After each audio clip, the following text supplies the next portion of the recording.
Hello guys and welcome back. I'm the Snapping Raccoon, and just quickly before we get into this episode, we're getting to know your YouTubers with me, the Snapping Raccoon, and my guest this week, which is Tepid Salis or Tepid Brew, depending on which name you know him by.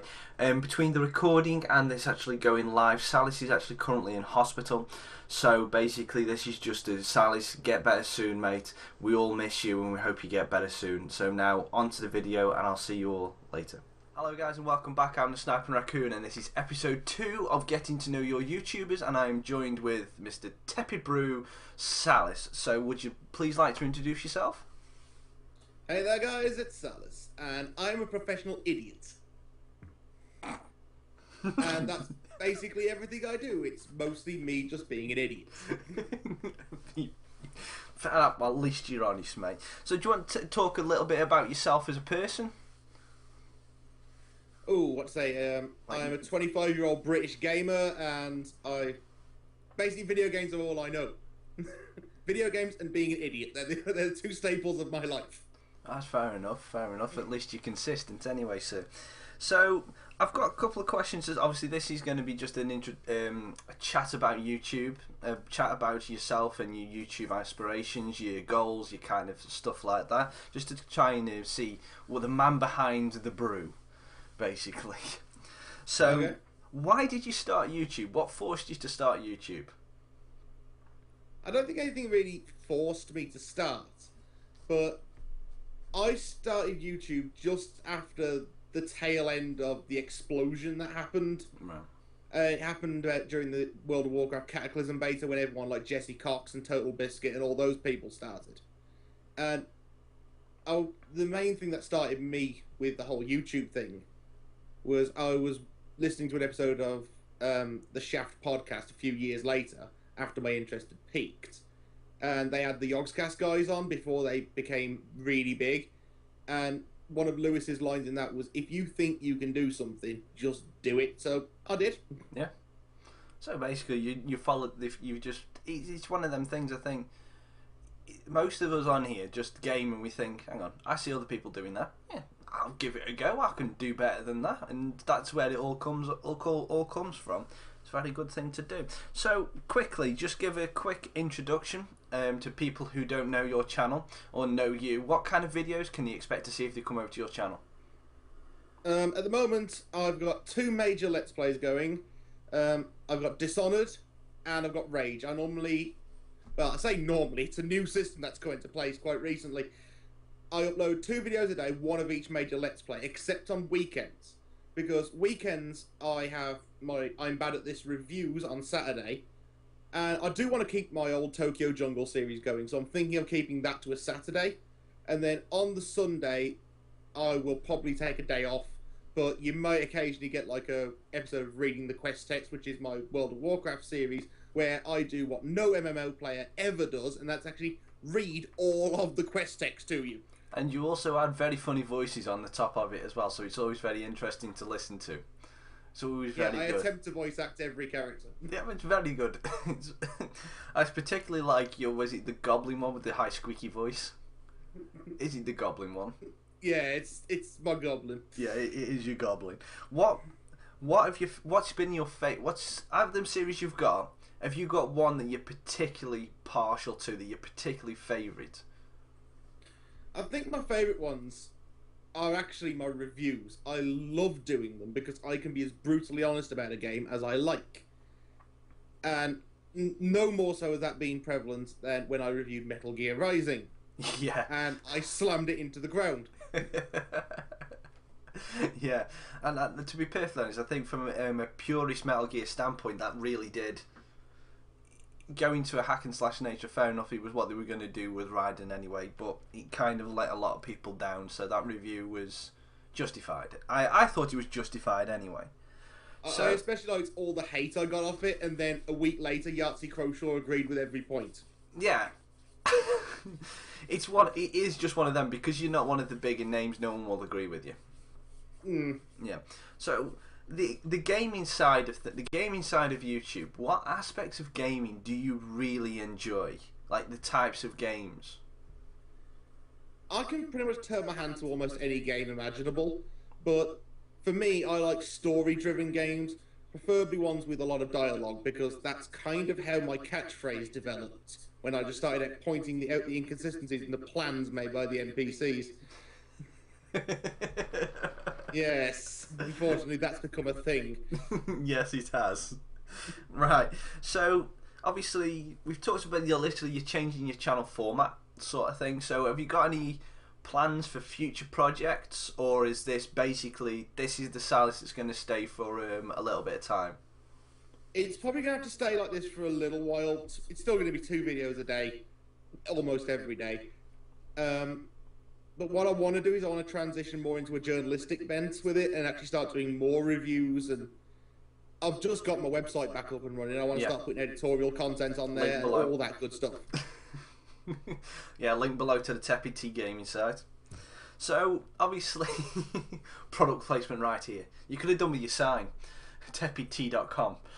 I could have really, although I am wearing the t-shirts. I'm bad at this t-shirt, so you want to bring out t-shirts? I'd love to be able to do that, just so that if I went to a con or something and I saw someone wearing the t-shirts, I'm bad at this t-shirt. What, this one? Just laugh. Yeah. That t-shirt. I still don't know whether I'm wearing that at Eurogamer yet. Because I think I might just get punched in the face. So we'll wait and see on that one. So obviously, when you started out YouTube, did you have any goals? Well, not really. I mean, I'm not one of these people who goes, "Oh, I'm going to start a YouTube channel and make billions of dollars." Because let's face it, you're UK, so you're going to earn pounds. Well, YouTube's an American company, isn't it? You still get paid in dollars. But no, but we get paid in when pounds. You've got people like PewDiePie and the Yogscast who have channels that are so mahoosive, you aren't going to have any chance of competing with them. No. I honestly just wanted to make people laugh. That was my goal. Okay. As long considering how this interview's been going so far, I'd say I'm hitting that target. I agree with that. I agree with that. So now, how long have you been on YouTube? For 2 years? You've just passed your 2-year anniversary a month or so ago, didn't you? Yeah, just hit 2 years. So obviously now your goal was to start out and to have fun and make people laugh. Since then, over the period that you've been on, have your goals changed, or have you got any additional goals that you want to hit now you're so far into the YouTube experience? Well, in all fairness, I would like to have a bigger audience and a more active audience that will actually give me feedback and stuff, because there have been incidents where videos have uploaded and the sound didn't process, I didn't find out for 24 hours. Right. And videos with green screen effects which went horribly, horribly wrong. So I just want feedback on stuff, really. So I'd really like to have a bigger audience, and then hopefully I'd be able to do more adventurous stuff, because I've decided all the money that this channel makes, because now it is partnered and that I'm earning something, I'm just going to pump it right back into the channel and the website, because this could always pay for hosting. Yeah, that's very true, and hopefully, fingers crossed, when actually fibre optics come around your area, you can afford that. I'll have to wait for street lights to come around my area first. Fair enough. Right, the last question I've got for you. Name your favourite 3 games of the last 10 years. Oh, last 10 years. Yeah, because I know you've got a penchant for the retro, so I am just saying the last 10 years. Oh, let's see. I think now you've screwed things up, because last 10 years only puts me back to 2003. Yeah. I think I know one. I think I know one of yours. Who's in the description of each video. Yes, Dishonored is going to have to get a mention, because that game is hilarious. Right, especially with the terrorists. Yes, I really want to possess a terrorist sometime in this series. Let me just Google something. I want to make sure this game came out within the time frame. Right, okay. Which one are you thinking about? Well, you're not going to tell until you've Googled it. I'm hoping my favourite game of all time came out within this time frame, because then I can put that firmly at the #1 spot. Right. Please be 2002. Please be 2002. Oh, yes, perfect. Released in 2003. You sneaked in. Yeah. I'm going to have to say probably Dishonored at 3. Right. Because it's a bit shallow and it's a bit stumpy. Right. And then, second. This is a really hard one to pull out. Strike Suit Zero is going to have to go second, I'm afraid. Okay. Because Strike Suit Zero is an amazing game. If you haven't bought it, buy it. Nope, I haven't bought it. Buy it. Okay, granted, it's only on PC and you have an excuse because your laptop is old as sin. No. I don't have a laptop, I have a desktop. Then you have absolutely no excuse. Upgrade and get Strike Suit Zero. No, I'm saving up for the new consoles. Oh, God. But that's a different conversation for a different time. Exactly. But my number one game of all time, and this will stay with me forever, is Legacy of Kain Defiance. Okay. Never played it. Oh, dude, you should. It's available on PC, and I think it's on... is it on Xbox? No, I think it's only on PC and PlayStation 2. But it's an absolutely fantastic game. It's the last chapter in the series. But the Legacy of Kain series has been something I really got into, because one of my obsessions is time travel, and my other obsession is vampires. That has both. When you give me a game about a time-travelling vampire, it's kind of a no-brainer. The story is really, really good. Right. Unfortunately, it ends on a cliffhanger to a sequel that never came.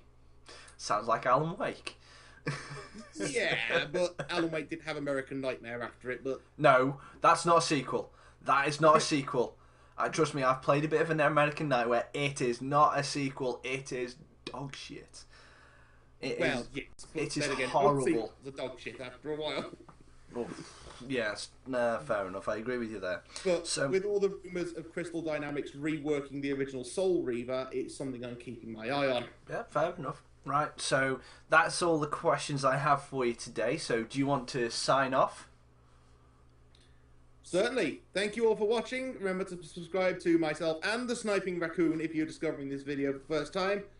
And until I see you again, I've been Salis, he's been the Sniping Raccoon, and I will see you next time. See you later, guys. Ta-ra.